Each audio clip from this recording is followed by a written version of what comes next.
வணக்கம் மக்களே. இந்த பதிவில் ஆன்மீக தகவல்கள் சம்பந்தமான பதிவு தான் பார்க்க போகிறோம்.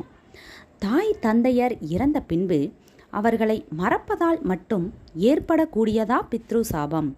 இல்லை, இந்த தவறை நீங்கள் செய்திருந்தாலும் பித்ரு சாபம் உங்களை தொடரும். அது எந்த தவறு நீங்கள் தெரிந்து கொள்ள வேண்டாமா?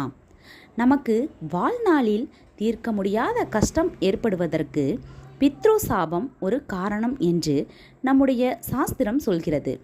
இந்த பித்ரு சாபம் இருப்பதை அவரவருடைய ஜாதகத்தை வைத்து ஜோதிடர்கள் கணித்து விடுவார்கள். இந்த பித்ரு சாபம் எதனால் ஏற்படுகிறது என்பது நம்மில் பல பேருக்கு தெரிந்திருக்கும். அதாவது, நம்முடைய தாய் தந்தையர் இறந்த பின்பு அவர்களுக்கு செய்ய வேண்டிய கடமைகளை முறையாக செய்ய தவறியவர்களுக்கு இந்த பித்ரு சாபம் ஏற்படும் அல்லவா?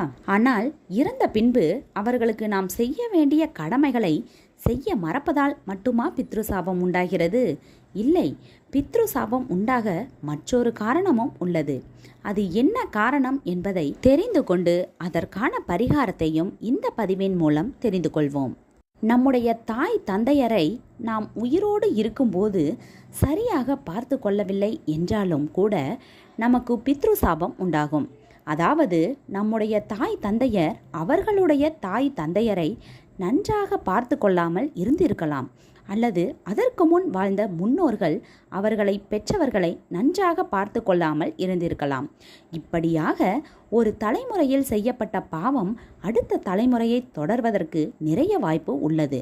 முடிந்தவரை இறந்த பின்பு நாம் அவர்களை நினைவில் வைத்துள்ளோமா இல்லையா என்பது இரண்டாவது விஷயம்.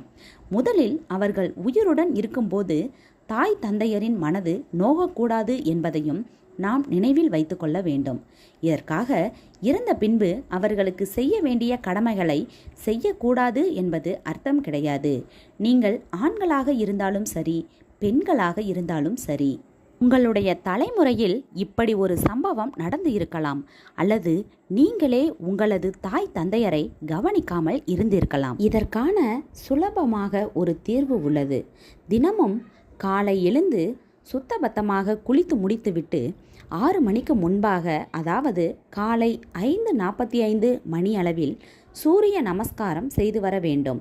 உங்களுடைய தாய் தந்தையருக்கு விருப்பமான உணவை ஏதாவது ஒன்றை தேர்ந்தெடுத்து கொள்ளுங்கள். அந்த பொருளை உங்களது உள்ளங்கைகளில் வைத்து கொண்டு சூரிய பகவானை பார்த்து பித்ரு சாப நிவர்த்தனம், பித்ரு கர்மா நிவர்த்தனம் என்று சொன்னபடி உங்களது தாய் தந்தையரது பெயரை 3 முறை உச்சரித்து சாபம் நீங்க வேண்டும் என்று வேண்டிக் கொள்ளுங்கள். பின்பு அந்த உணவை பசுமாட்டிற்கு சாப்பிட தர வேண்டும். தொடர்ந்து 48 நாட்கள் இந்த பரிகாரத்தை செய்து வந்தாலே போதும். குடும்பத்தில் இருக்கும் கஷ்டம் படிப்படியாக குறைய ஆரம்பிப்பதை கண்கூடாக காண முடியும். நம்பிக்கையுள்ளவர்கள் நம்பிக்கையோடு செய்து பலன் அடைய வேண்டும் என்ற கருத்தை முன்வைத்து இந்த பதிவினை நிறைவு செய்து கொள்கிறேன். நன்றி, வணக்கம். மீண்டும் மற்றொரு நல்ல பதிவு மூலமாக சந்திக்கலாம்.